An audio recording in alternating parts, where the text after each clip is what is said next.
Audience. It is the 25th of June, a Tuesday. I'm Kevin Horn. I'm here with one of our regular co hosts who's able to join us here tonight, Stephen Lloyd, Young Republican State Chairman. Stephen, welcome to the show. It's a pleasure. Thank you very much. I appreciate the invite tonight. And just wanted to say a quick word. Please pray for David Darnell and his family, his wife Karen, and their kids. David's very ill, and he hasn't been on the show since January, and he's been fighting, ever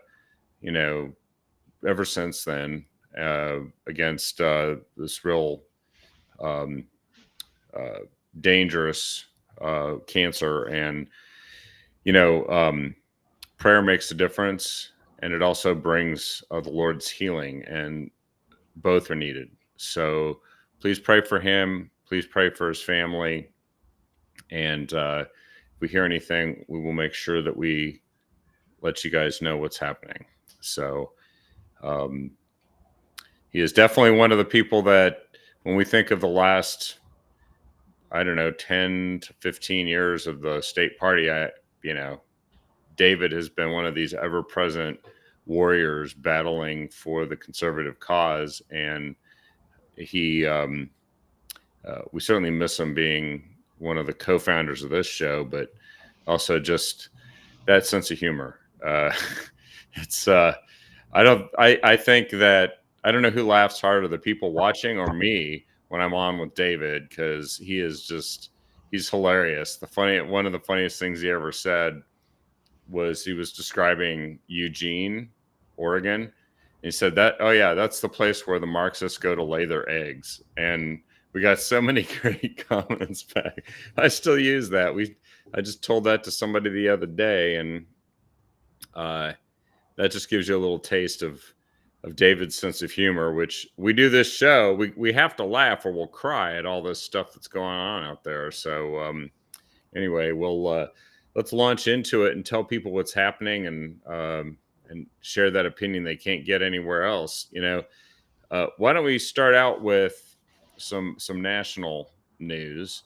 It looks like two of the Biden laptop letter signers, the ones who signed that letter and said, "Hey, this laptop is a Russian disinformation fake, the Hunter Biden laptop, which is completely false, and on it is the information they were trying to hide through the presidential election. And it wasn't to protect Hunter. It was to protect Joe Biden and win the election, which worked. And it turned out not only to be completely false that it was a Russian disinformation, but it turned out that the laptop's completely true. It's real. It's been used in a court case, which led to the conviction of Hunter Biden. But two of these people that signed the laptop letters were CIA contractors, and the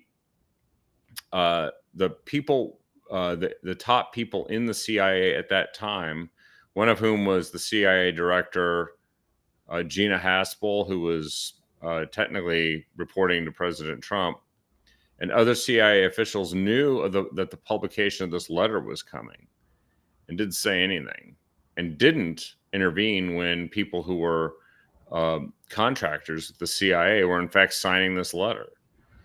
They and of course, the first thing that you do if you hear something like this going on and you're in the CIA is you would know if there was any evidence supporting the fact that this is Russian disinformation or a Russian influence operation. You would know if someone was inventing this. That would be the first thing you would do, is say, is this true or not? CIA director would ask that, right? And then, of course, if this information is being put out there falsely, one of the things you would do is you would also tell the president of the United States. Because if someone was trying to engage in interference in the election, and then someone else was telling people that it was true, but then it turned out to be false, everybody should know, but especially the president. And one of the two signatories were Morell. Is it? I forget his first name. Michael Morell, former CIA director, and also former CIA Inspector General David Buckley. They were actually on the CIA's payroll as contractors at the time of the signing of the letter. I don't know. How do these guys hold on to top secret clearances? How are they not potentially facing charges for, you know, claiming to have knowledge that they didn't from their experience at the CIA? That's what they did. If I had a top secret clearance and then I went and claimed something was true that was false, predicated on the fact that I have a top secret clearance, so therefore I'm speaking with authority, there's got to be some criminal consequence for that. Certainly losing your top secret clearance would be the start of it.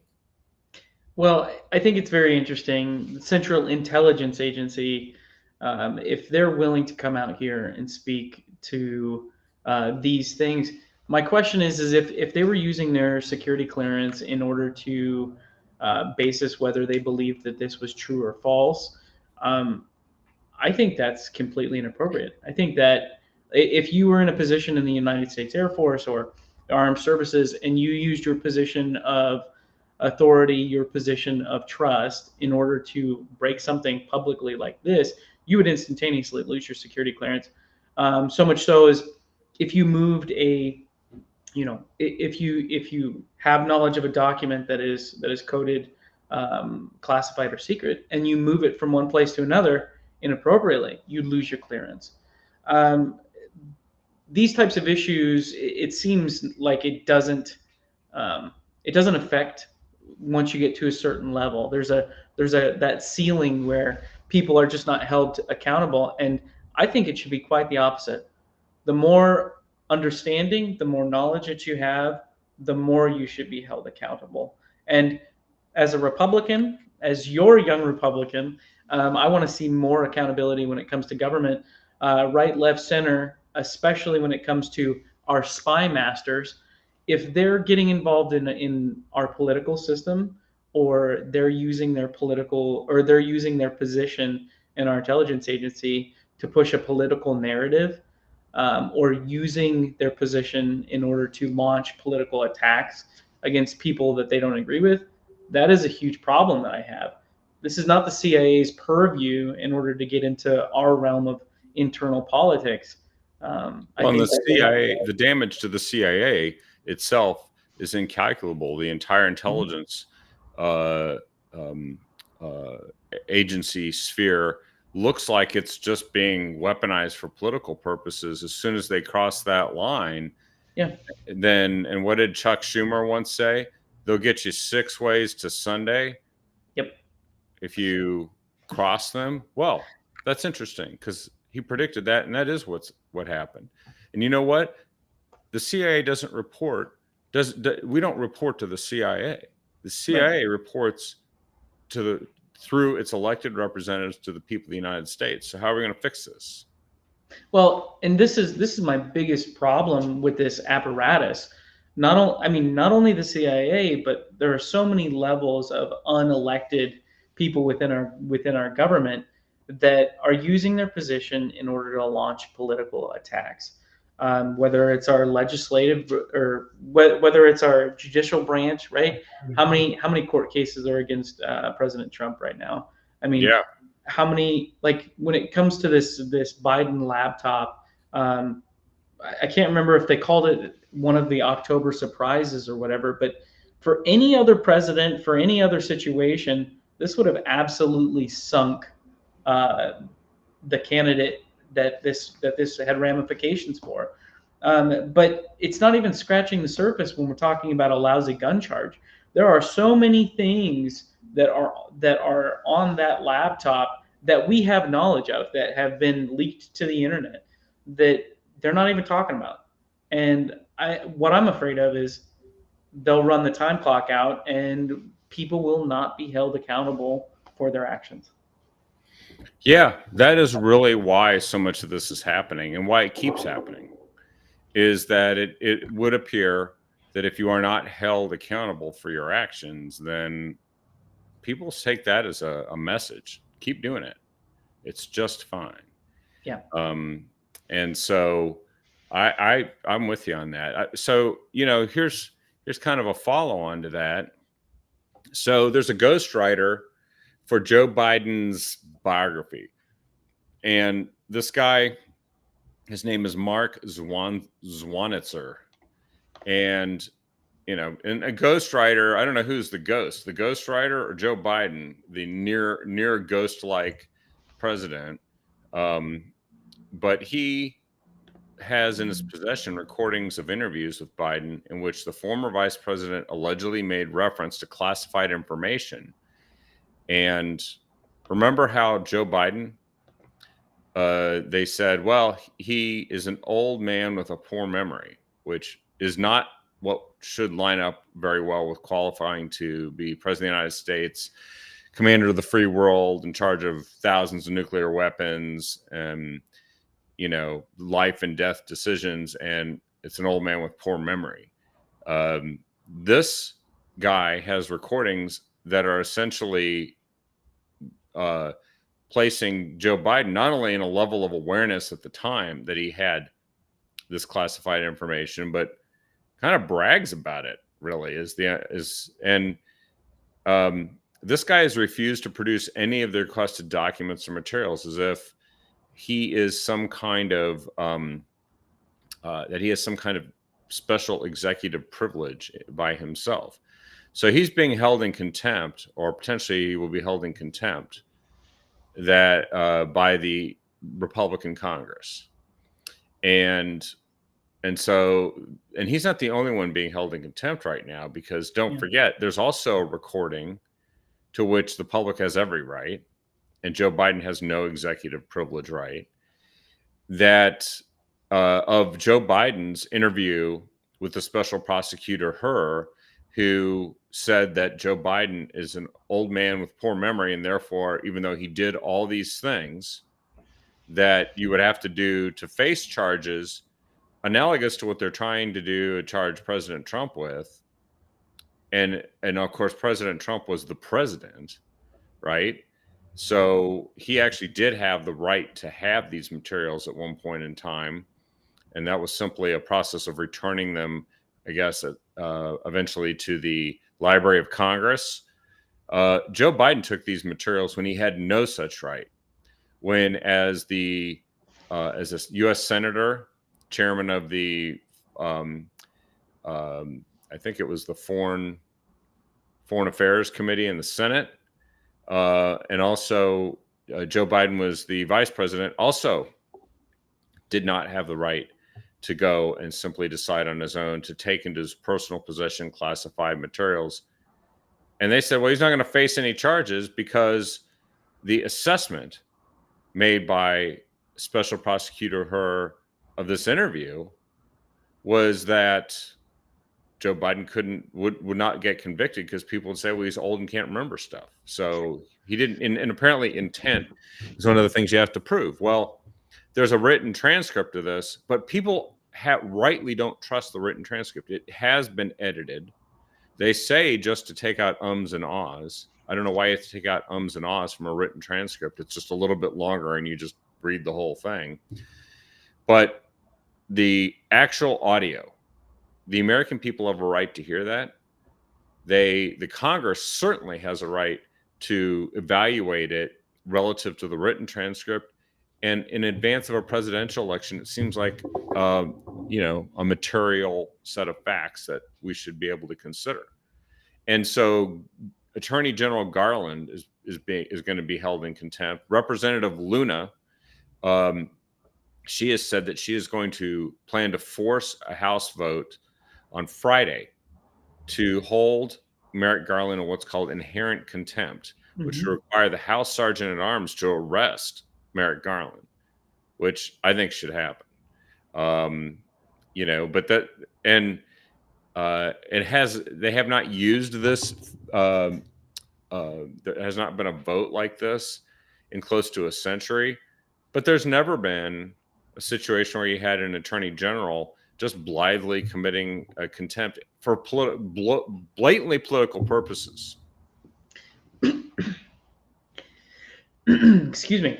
Uh, and with that, we're living in unprecedented times because you can see across every part of our government, like the Supreme Court, their rulings are being completely disregarded when it comes to basically everything that's come out about the 2A rulings that they have. States like New York and California completely disregarding them.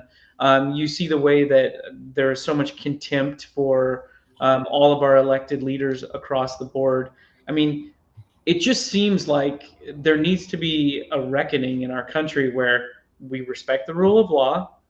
If you are in office and you hold it, you're going to be accountable till you leave that office, and you're going to be accountable for all of the things that you've done. And it's really unacceptable if the Democrats think that it's okay for them to say that Joe Biden can't be held responsible for the crimes that he committed while he was in office because of his age or his mental capacity or whatever. Why don't you think the same thing that could be said for Donald Trump? The same thing that, I mean, my thing is, let's get rid of loopholes. Let's get rid of these made up artificial political workarounds, and let's just start holding people accountable for the things that they do. I can't. The world that we're living in right now is so untenable, and it really shows how desperate people are to worm their way out of being accountable. And we have to straighten this out, and it's our responsibility as the American people to really hold our representatives, and not leaders, our representatives, to account. Yeah, and these institutions like the Congress, the Supreme Court, that whole system was set up Mm-hmm. to offer checks and balances, to make it so that there wasn't that the only time you could that it wasn't the only time that you could hold somebody to account was at the ballot box. You're supposed to be able to get access to information, petition your government. This government actually had to listen to what was being said, seek accountability and transparency, and then root out the issues that exist, at least in fear of what would happen at the ballot box. But what they found a way to do is to make it so that they just, along with the running interference by the media, which is another institution that's failed and needs to be thoroughly replaced in the way that it can be, which is by us choosing different media than what we've been getting. Mm-hmm. But they actually find a way to run out the clock, Yeah. and hide information long enough so that people won't receive it in time. And all these stories are an example. They won't receive it in time so that the American people can make their decision when the ballot box opportunity comes. And this is an important a key for all of this. We have a right to redress our elected leaders. We absolutely 100% do. They are accountable to us, and I think that actually, if you want to hold them accountable, you need to call them, you need to write them, you need to go to their office, and you need to set up an appointment to say, I have a bone to pick, and you need to. I really feel like we need to hold our elected leaders accountable for the things that they do. You do it respectfully, you do it tactfully, but ultimately, I think that scheduling an appointment with your elected leaders is far more effective than going out and protesting and holding up a nonsensical sign in the street. They need to know that there are a lot of people that are organized and who are eloquent and tactful, and they need to see that we're paying attention. The American people are not going to just blindly go by and allow them to keep doing what they're doing. And eventually they're going to see that they need to either change their ways or they're going to be replaced. Yeah, and also we need to restore these checks and balances, because Absolutely. if we don't have those things, then everything hinges on a high stakes presidential election where we're essentially electing an unaccountable dictator Mm-hmm. whose appointees can simply go and spend years doing whatever they want and running interference for him and hiding information from both Congress and the American people. And then, frankly, uh, interfering with, defrauding our Article 3 judges and the Supreme Court. Hmm. And then, of course, when those judges come under threat, doing nothing to protect them, Right. it really is a complete breakdown in the system. And the only way to fix this ultimately is for those checks and balances to be restored. You can make your members of Congress aware of this, but you also have to make your fellow citizens aware of this, so that when it comes time to go to the ballot box, it's not some secret. And here's another example of something they are terming to be from the Deep State Diaries. Uh, they There is a entity that Department of Homeland Security started, which they've since abandoned, and it rendered an evaluation that um, uh, that Trump supporters, military members, and religious people were more likely to be domestic terrorists. It was the Homeland Intelligence Experts Group. And of course, that Star Chamber is not accountable to anybody. But it was bad enough that they realized that they couldn't pull that one off without causing themselves potential electoral jeopardy. Well, this is why in this election, a lot hinges on the outcome of the presidential race. Is if it's Joe Biden, um, or whoever they replace Joe Biden with potentially, uh, they will be able to do this stuff with impunity. And we just saw how Congress seems to be toothless to stop it. Or maybe Congress isn't toothless, but they need the resolve to say absolutely not. Congress doesn't have to go and say just because somebody won the presidential election that it's time to abandon the duties and responsibilities that Congress has to oversight and to potentially defund and impeach the people that uh, disrupt this whole system that we were just describing as breaking down. Hmm. Well, and I think that's the most important thing that we've seen really is I feel like for a very long time our entire government has been eroded down to where they're constantly at each other's throats.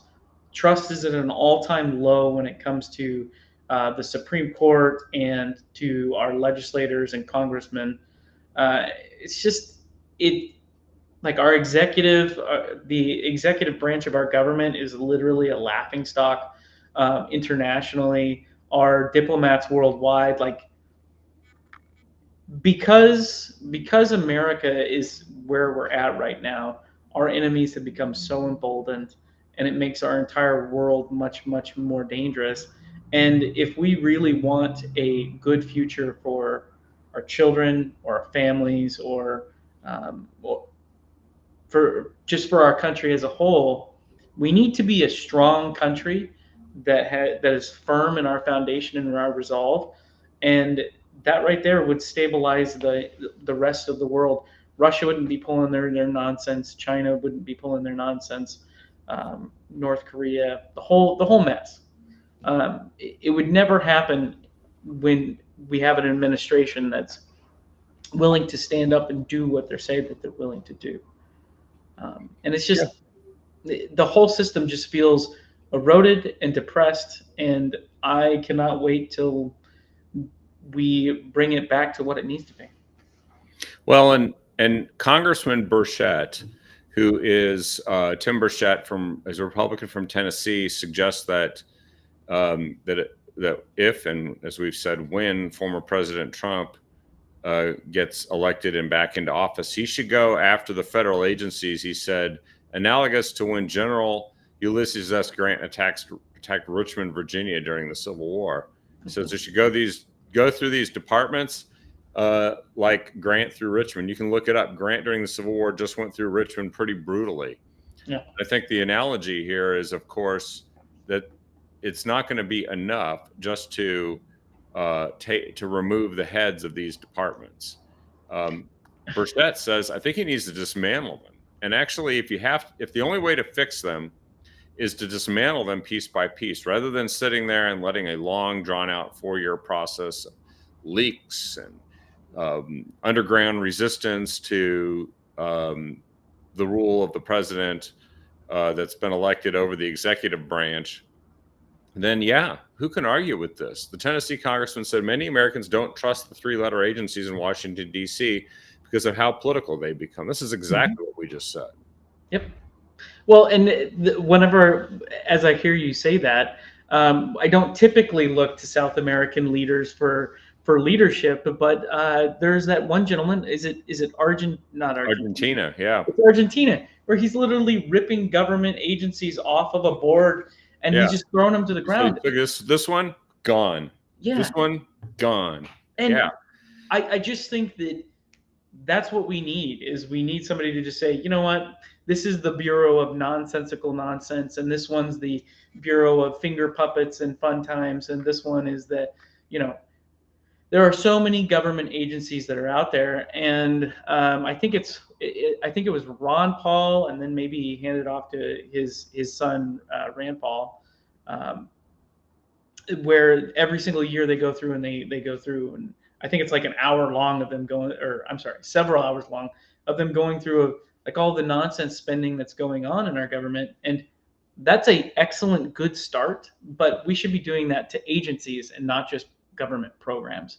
There are so many things that hurt us in general instead of helping the American people. Well, and there might be some well-intentioned programs, but being executed by these government agencies. Well, I'm sure there's some good people in these agencies, but now when you can't separate the good from the bad, you have to tear it down and start all over. And here's a great example.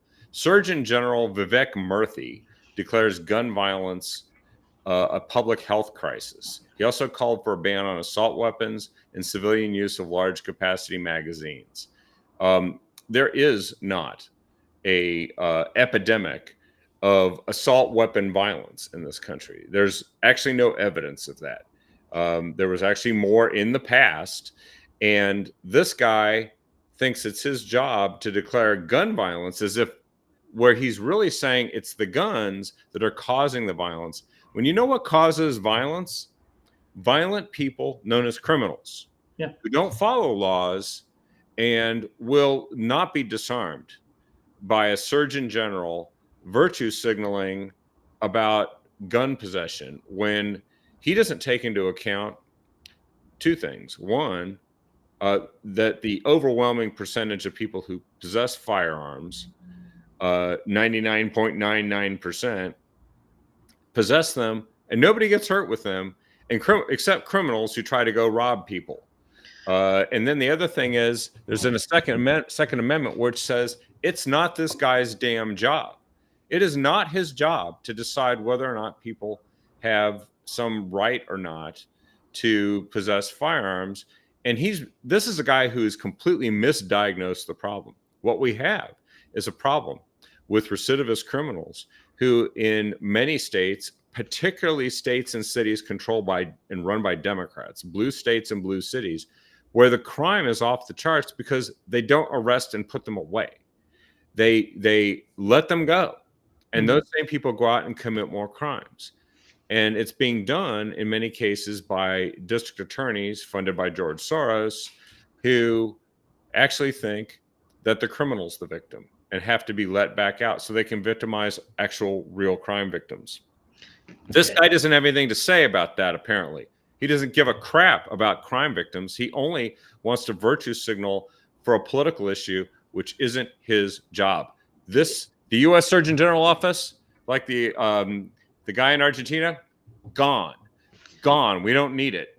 You did your job once on smoking with your warning, and now you're done. Out of here. Here's the problem. I think it's so much more insidious than this, Kevin, is when the Surgeon General puts his name on something, typically it holds quite a bit of weight. Like when you see the Surgeon General's warning on the packets of cigarettes or the alcohol and everything like that, there is a cost to that. And what I'm afraid of is that eventually what's going to happen, Kevin, is when you go to work and you are filling out your employee health insurance, they're going to ask you on there straight away. They're going to say, is there firearms in the home? And if they did something along those lines, they say, unfortunately, you're 25% more likely to have gun violence in your home, and you're going to go ahead and we're going to go ahead and just deny you for this health insurance because you're part of the other. You're the star belly sneeches. You're going to be a part of the other class. And I really do feel like the Surgeon General, by him putting his name on this, we have seen things like this happen in history before. And I genuinely think that this is far more dangerous than what we're seeing at it right now. Anytime that a doctor in a position of authority is telling you um, that one of your constitutionally protected rights is a problem, I tend to believe that it's that doctor who's a problem. And with that being said, I'd like to get a second opinion, Doc. Yeah, no kidding. Well, we're going to get a second opinion in the fall in the presidential election, but I think that once he started doing this, the Surgeon General, he actually was destroying the credibility of the Surgeon General on other issues which people legitimately may have benefited from, such as we talked about cigarette smoking, right? Mm-hmm. And so the Surgeon General is destroying the credibility of the Surgeon General. By the time this office is removed, and perhaps another thing is created in the future, we can put guardrails on it, which says, look, not your job, not your job. And we don't need an agency whose credibility is being destroyed by its leader. That's what's happened here. So, Surgeon General, you're right on. You've just destroyed your own agency. So, time to go. Not just the guy, but maybe just the whole agency. The other thing is there's a rash of where maybe people just didn't look at it closely enough in the past, but with the vote by mail stuff that's spread like a kind of like a virus across the country, because it did so on the back of a virus, COVID.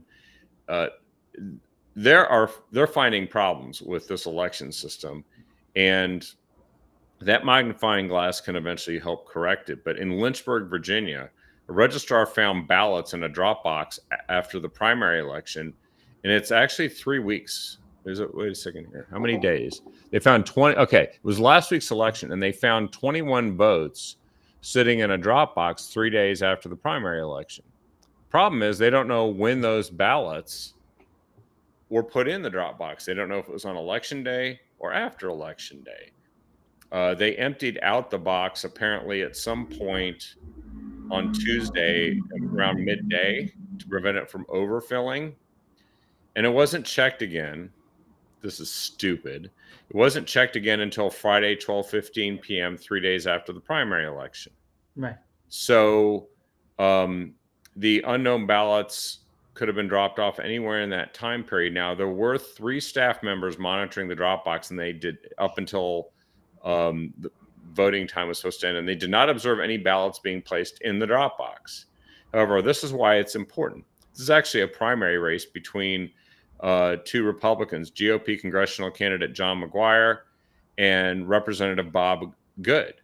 Well, it turns out that there's a razor thin margin between these 2 candidates, and it's too close to call. And they just found 21 ballots sitting in a drop box. It's going to go to court. This is sloppy. This is happening. You know, this is happening in Oregon. And I've actually talked to election observers that would follow the people that would empty the box, the election workers that empty the drop box, and take it to elections right after 8 p.m. And there was some uncertainty as to whether those people actually went to elections straight from there. Well, there was a number of instances this last election season where they had ballots, I think it was in Michigan or something along those lines, that they were out in their car and they were switching them out amongst other people's vehicles before they were headed back to the elections office. And then I remember the person on the news that was talking to an elections office, they said, these election volunteers are not required to go directly back to the office. And it was crazy because the reason why it made the news is because one of these people brought this big old blue bag that said official ballots. into some cafe. And the people working at the cafe thought that that was very unusual. And I want to say, if you see something, say something, everybody. Let us know if you see sketchy stuff like that going on during our election season. But that's one reason why I think that we need to have consistent rules when it comes to election. It needs to be in person. We need to have accountability when it comes to our governance and our in our election process. And if there's a Democrat out there that would be willing to debate me on a fortified, secure voting system, I'm more than happy to. Because if you think that it's going to restrict people from voting, I'm going to say it's only going to restrict people from doing From cheating. illegal voting. Yeah. Yeah. Well, the RNC's program says they want to make it easy to vote, but hard to cheat. And anybody who disagrees with the latter half of that is really interested in having cheating. It's that simple. Yeah. Now, they might deny like it's not really happening, but my question is how do they test it, Kevin? Does the election system, or does Oregon Secretary of State ever put in ghost ballots or something so that they can catch them, so that they know that they have these are fake ballots and they need to be caught and they need to be? And of course, the answer is we don't know. And the Secretary of State's office, whenever you ask for for an official like a request for information, what they'll tell you is we do not discuss our the process in that detail because it's basically election security. And I just don't believe that they have any. So those people are accountable to our elected representatives who must be able to ask that. There's also sunshine laws, which should require that that they disclose not the details of every test that they did in terms of what they did and where they did it, but that they did it and how they did it. There is absolutely no justification for covering that up, and except that you want to not be held accountable for what you're doing. Right. There's also the case that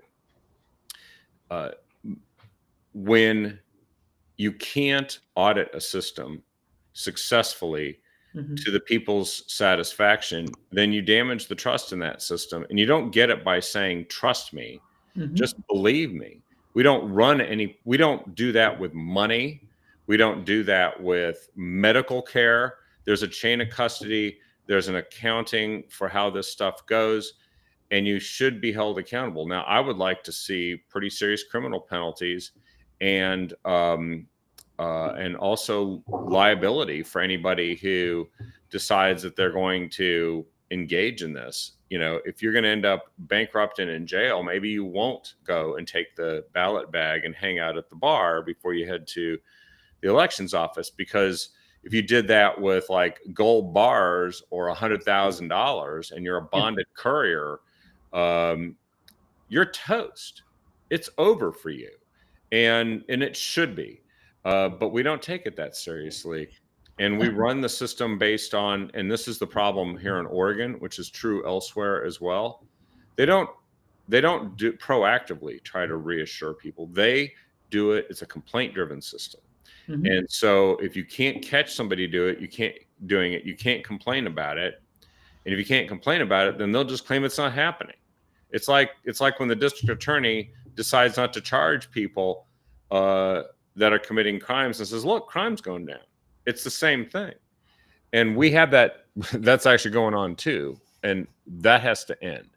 If we don't have accountable systems, we don't actually have a system. We just have, it's a system, it's systemic fraud is what's entirely achievable, or it's something just waiting for the moment when somebody figures it out. Now, there's a temp worker in Maricopa County, which is where Phoenix is in Arizona, who was arrested for alleged theft at the Maricopa County Tabulation and Election Center, forcing the county to reprogram its security equipment, which will cost around $20,000. Guy named Walter Ringfeld, 27, who was on probation for a prior felony, was arrested for allegedly stealing a security fob and keys from this center. He was booked on charges of theft and criminal damage. But he's a temporary election worker. That just how can you work at we have child rapists go and care for infants too? That's about as smart, and not checking that. And you know what would happen if you did that? You would face criminal and civil liability. The people who authorized it, if your child got raped, that person would face criminal charges for child neglect and abuse for allowing that to happen. And the business or entity that was providing that child care would be sued out of existence, and rightfully so, right? Because it's totally out. These guys, this is the government. Apparently, they don't face any consequences, and they hand the $20,000 bill to us. And this is the thing: is if you tried to get a job as Joe Schmuckatello going in to go work for the post office, I don't think that you can get a job if you've had a felony, right? Like you trying to get a job working within government and you have a criminal record, like especially working for the elections office, that should be a no-go. I mean, that's crazy. I cannot believe that. Well, believe it, it happened. And the problem is it suggests that there's a systemic problem, that this is achievable by one person. It can happen on a mass scale and no one would catch it because they didn't have a system in place. Right. They didn't have a system in place. And how do we know that? Because they didn't find out this guy was a felon on probation until after he committed a felony stealing access information to the election center. And you know what? I want to know whose known associates are and who he last talked to. And he was calling on his cell phone. And what was he going to do with that fob? You know, it's not like there's a lot of money in an election office. So if he's a criminal, what was he doing stealing this stuff? Yeah. Who was he working for? Someone? Yeah. Did someone promise him payment? You know, that's the thing. You should, and the criminal justice system will go too slow to actually ensure that that election office is secure by the time voting is happening. So they're going to waste another election being failing to secure it. Now, here's a good piece of advice. A Wisconsin Republican who is running against incumbent Tammy Baldwin, Democrat incumbent Tammy. His name is Eric Hovde. He is urging Republicans to vote early this year, which in other states where they don't have vote by mail or where you can't have no excuse absentee ballots, but you can vote early. He's saying vote early because this is it. You got to win, and you can't make it so that our ground game is subject to trying to turn out votes from people who are definitely going to vote when we have to focus on the people who might not vote. And it's a huge cost if people hold their ballots. And one thing that I would suggest too is get your ballot in first, knock it out as soon as you get it. You know who you're going to vote for already. If you need some help, there's going to be all sorts of there's going to be all sorts of voter guides coming out probably within the next month or two. So look out for those. But at the same time, once you get yours done, you have a responsibility, not only as a Republican or a conservative or a Democrat, but just as an American to go out and say, hey, these people have your values. You should vote. You should vote with your conscience, and these are the people that align with that. And so make sure that you're out there doing your due diligence, because your power as a PCP or a member of a party comes from those individuals that you can influence. And so if you look at the numbers in Oregon, the reason Republicans and conservatives and those right-leaning NAVs, why we haven't won, is because typically our turnout is less than 40%. So time to get off that couch. Let's get a little bit of exercise, go out and knock doors. Let's do what we need to do in order to turn out the vote this year, because it's so crucial this year. I think that you can tell with as much everything that we've faced and just some of the few things that we went over tonight that it's time for a change and it's time for accountability. Absolutely. And speaking of the consequences of the election. If you're a Jewish American, this might actually be a life and death thing here. This riot that took place in LA, Mm-hmm. protest at the synagogue that turned violent, they're raising an alarm about this because this is a lot like the pogroms that took place in Nazi Germany back in the 30s. Back when it was just, these are just random groups doing this, and they go out and they beat the crap out of. Well, where is the Department of Justice right Where's now? the FBI? Yeah, well, they're part of the Department of Justice, and where is the Department of Justice Civil Rights Division going in and going after these people? Because this is clearly hate crime, intimidation, religious The based Department of Homeland Security, one of their main jobs is terrorism. And whether you're looking at the occupation of the Portland Library at the college here, or you're looking at what just happened, or I think that there was wasn't there a museum in New York City that was also being occupied in the same way?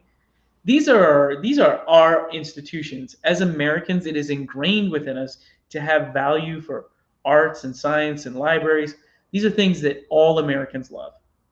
And they're literally being held hostage by people who are using their political opinion and political objectives in order to use threats of violence against them and the American people, and uh, and a religious minority. This is clear cut anti-Semitism, and it is clear cut. It's clear cut terrorism, and why we're not coming down hard on these people, why we don't know who these people are, is ridiculous. In my opinion, what it shows is it shows that the Department of Justice is either one, colluding with these people, or two, they feel that what these people are doing is perfectly fine. Well, It is not. It's not freedom of speech. It is not the freedom of to protest when you are destroying property. Yeah, actually, it's a violation of the rights of the people who are being intimidated and being subject to the violence. And one thing's for sure, I think we're seeing a connection here. These politicized law enforcement agencies that are fighting for and running interference for people like Joe Biden and Hunter Biden and others are also. Because the real reason why the Democrats don't want to come down too hard on this organized, well-financed syndicate of pro-terrorist protesters committing violence is they're afraid of losing the votes associated with these people, because there's actually only one party that's in jeopardy of losing those votes potentially, and they're in jeopardy of losing them in states where they could actually lose the presidential election in particular, as well as many Senate and House races, if those votes were to not show up for them on election day. Right. Well, that's not what we expect a DOJ or an FBI to put into their calculus. But clearly, the fact that they aren't actively busting and dismantling these groups after months and months and months of this activity, money flowing to all of these guys to do this stuff. Because just yesterday, the chairman of the House Oversight Committee, James Comer, said, I want the information about the entities that are financing these protests. I want to know who they are, where they got the money, and how what they're doing with it, because they are clearly engaging in what the same kind of activity that if it were outright terrorism, just explicit terrorism, or if it were organized crime, we'd be busting them. We'd be arresting and busting them, but because they have political favor, they're getting away with it. And the thing is if you put any hate group in the same position as these individuals, it would have been unacceptable, right? And that's how it's a test. All the secret Democrats out there watching the captive audience show, that's a way that you can test it, is if the KKK was up there doing that, it would be racist. If you put the Black Panthers up there, it would be racist. And in my opinion, this is very, very racist against our our Jewish friends and neighbors. And I think that this kind of stuff is not acceptable in America. We stand for each other. We, as a community, we protect each other. And I am so sick and tired of this. As a country, we need to root out those people that are trying to divide us upon all of these lines. Those are the people that are truly our adversaries. Yeah. Yeah, and here's an example of how it can turn back on the people who just won't get around to doing the enforcement. Mhm. There's a pro-Hamas protester that was plastered um, um, on a utility box in Bend, Oregon, and then it was vandalized, but it warned Joe Biden, "Come November, we'll remember," and it features Biden in front of names of selected Hamas leaders. Um, and the posters very difficult to remove, but they're apparently being spread around Bend, and it's a warning to Biden that it's part of a buildup where pro-Hamas political supporters are calling for a rally at the Democratic National Convention this August, and they show one of the flyers actually announcing their plans to protest. He's going to Well, wish that he had done something about this sooner and shut these guys down profoundly. But he's allowed this to mushroom into something by pandering to these groups. These groups are going to thank him by rioting. mhm. And the person who the public is going to hold accountable in the presidential election is him. And they should. But, you know, this is what they do is terrorists are like, again, like a virus that you got to knock out early, or if it can consume the host. And maybe that's what's happening to the Democrat Party right now. Many of these Democrats in Congress are sitting on the fence. Val Hoyle, the congresswoman in the 4th district, Democrat congresswoman, she voted present when it came time to condemn in a resolution the rise of anti-Semitism in the country. She's like, well, I don't want to go that far. I'm going to just vote present. And it's that actually lies at the heart of the problem that right now is consuming the Democrat Party, and of course has now apparently warped our law enforcement institutions. Well, it reminds me of that old quote. They came for the Jews and no one said anything. And then, but I mean, it's just it's really sad that our elected leaders cannot stand up for everyday Americans who just want to live their lives, and they would rather pander to such a small special interest group that is ready to tear us apart. And to be honest, I mean, it is completely unacceptable for these people to be doing what they're doing. And until we have the resolve as Americans to unroot this poisonous plant, I think that the heart and soul of America is going to be twisted up for a long time. Well, I think Democrats actually have turned their party into just a collection of narrow special interests for which they advocate for. And here's a great example, and we'll wrap up with this one. Mm-hmm. Oregon Governor Tina Kotek lays out new nitrate goals amid criticism. He Yeah. promises more testing and plans to address nitrate pollution in the lower Umatilla Basin. Well, ladies and gentlemen, nitrate pollution, what she is actually talking about here is she's claiming that people fertilizing things is causing a decline in our water supply. But there's a group called Oregon Rural Action, headed by Kristen Ostrom, and they say there's no substantive action to rein in the sources of pollution. The contamination's getting worse with relative impunity, and there's no indication the governor's letter will change this. Now, we're fortunate that Kate Brown likes to send letters and not accomplish anything. She's really good at that. But there is a constant effort, and this is manifests itself also in Lynn County, where they are banning chicken facilities, and they're just these are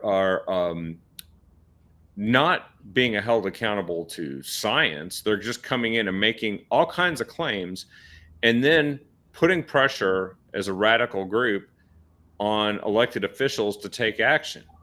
Where do you remember the extensive hearings in the state legislature discussing what a proper policy formulation would be for this and bringing experts from both sides so we can have a public debate? I don't remember that. Do you?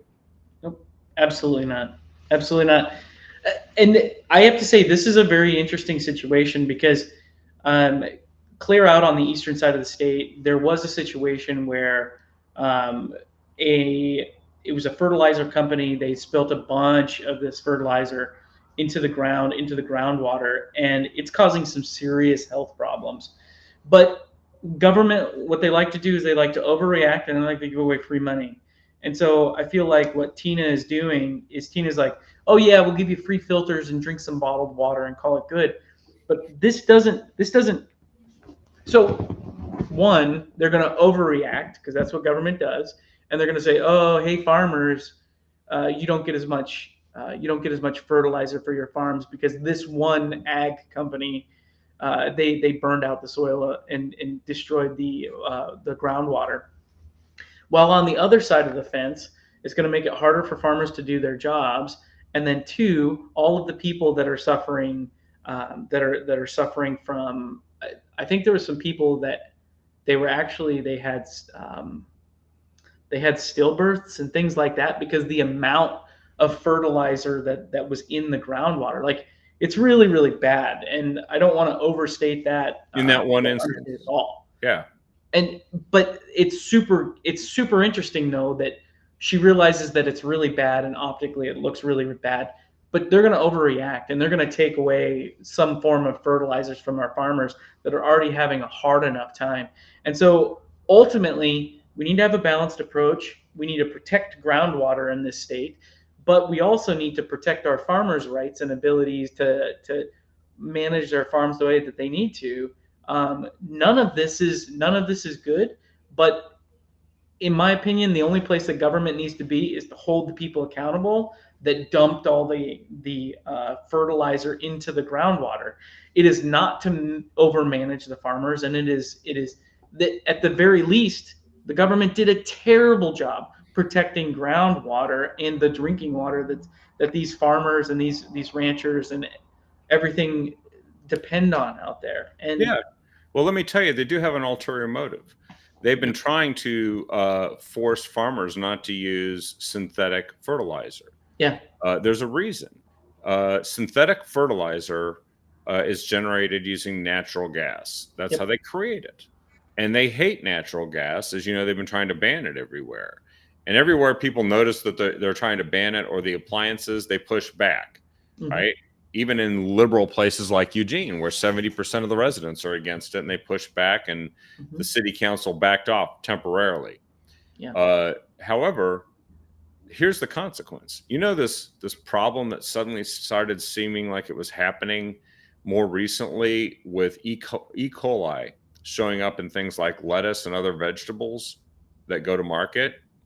Well, first they tried to say it was because um, cattle ranches, that the manure from cattle ranches was leaking into the these other ground, places and causing it. But that actually turned out not to be the case.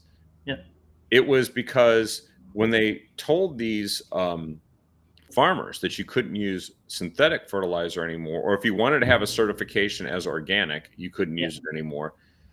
They actually were still fertilizing, but they were fertilizing with the only natural fertilizer that there is, which is manure. hmm And and it turns out that this was having this knock-on effect of people suddenly getting sick from some vegetable products, raw vegetable products, because of the end of the use of artificial fertilizer. And I talked to this farmer just yesterday, and he's like, yeah, and you can't actually tell the difference between the artificial and the when you test the soil, you can't tell the difference once it's absorbed into the soil between that and the manure, except for one thing. you might get E. coli from the manure. And this is a problem because they're trying to push this all over the world. They're trying to force farmland out of use. They're trying to, of course, they want to stop cow farts as well, because apparently that's going to end the planet. And there's no proof of that. And I think that this is super important, and maybe we should do a captive audience just on kind of soil conservation and Republican solutions to it, because all of these systems are intertwined, they're all interlocked, and we can either go with science, go with technology, and go with protecting our environment and our ecosystem, or we can allow government know-nothings to try and dictate what we're allowed to do, how we're going to grow it, and how we're going to take care of our government. And what it reminds me of is what's happening in South Africa right now, where they hand off the farms to people who don't know what they're doing, and it's going to cause a famine. Could you imagine a famine in the United States of America? Yeah. It could happen. It could absolutely happen. Yeah. So don't let the government be the one who dictates what our food is. Well, and it's not the government, it's actually the extremist groups that control the politicians that control the government. And if we want to have a civilized society, if we want to have food, if we want to have electricity and heat and all that and transportation, we have to have a balanced, sustainable approach to all of this stuff. It has to be based on science at each step of the way, and there has to be a public debate about it.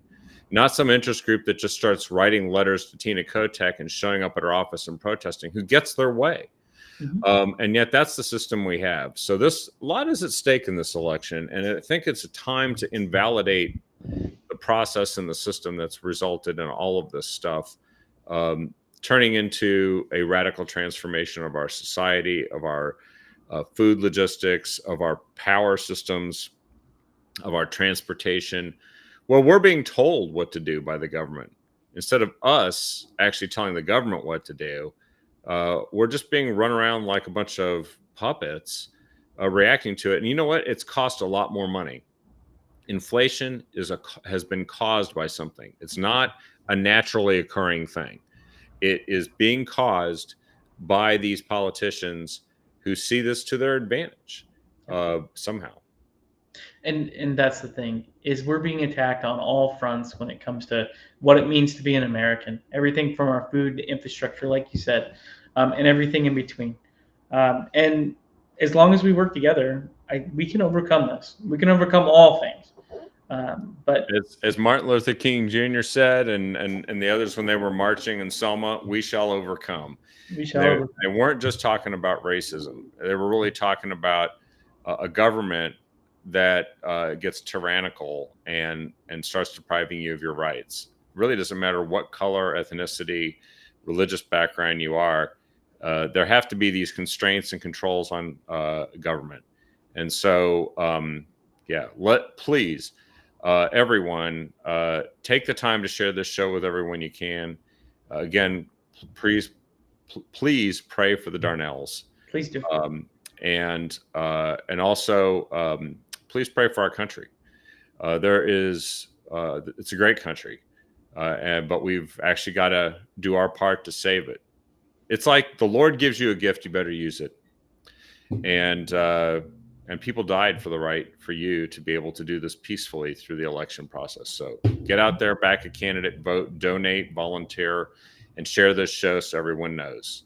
Thanks again, Stephen, for joining me here. Thank you for representing the young Republicans, because we need this new generation that gets it. And thank you to all of you for watching us here tonight. We will see you on the next episode of The Captive Audience. Have a great night.